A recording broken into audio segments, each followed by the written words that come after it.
आज हम जानेंगे इतिहास की 3 महान खोज यात्राओं के बारे में।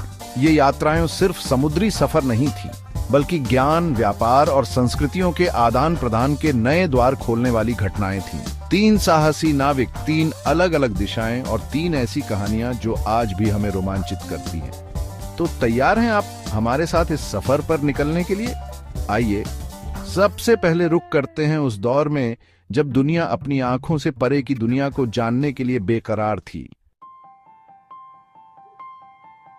क्रिस्टोफर कोलंबस नई दुनिया की खोज 15वीं सदी के अंत में एक इतालवी नाविक क्रिस्टोफर कोलंबस ने एक ऐसा सपना देखा जो असंभव सा लगता था।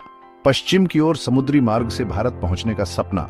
स्पेन के राजा और रानी के सहयोग से कोलंबस ने 3 जहाजों के साथ अपनी यात्रा शुरू की। महीनों तक समुद्र की लहरों से जूझते हुए आखिरकार कोलंबस और उसके साथी एक अनजान धरती पर पहुंचे। यह थी अमेरिका की खोज।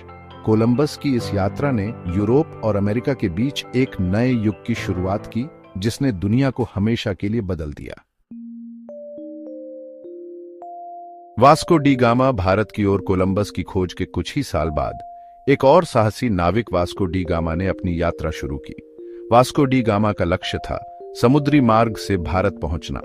पुर्तगाल से चलकर अफ्रीका के पश्चिमी तट को पार करते हुए वास्को डी गामा ने अंततः 1498 में भारत के कालीकट बंदरगाह पर अपने कदम रखे।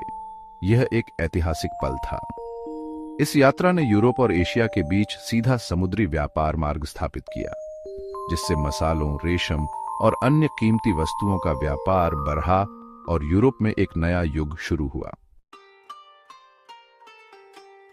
चैप्टर 3, मार्को पोलो, रेशम मार्ग से चीन तक। 13वीं सदी में जब यूरोप अभी भी पूर्व के रहस्यों से अनजान था, एक इतालवी व्यापारी मार्को पोलो ने एक अविश्वसनीय यात्रा की। अपने पिता और चाचा के साथ मार्को पोलो ने रेशम मार्ग के जरिए चीन की यात्रा की। करीब 24 साल तक चीन में रहकर मार्को पोलो ने वहां की संस्कृति, कला और वैभव को करीब से देखा।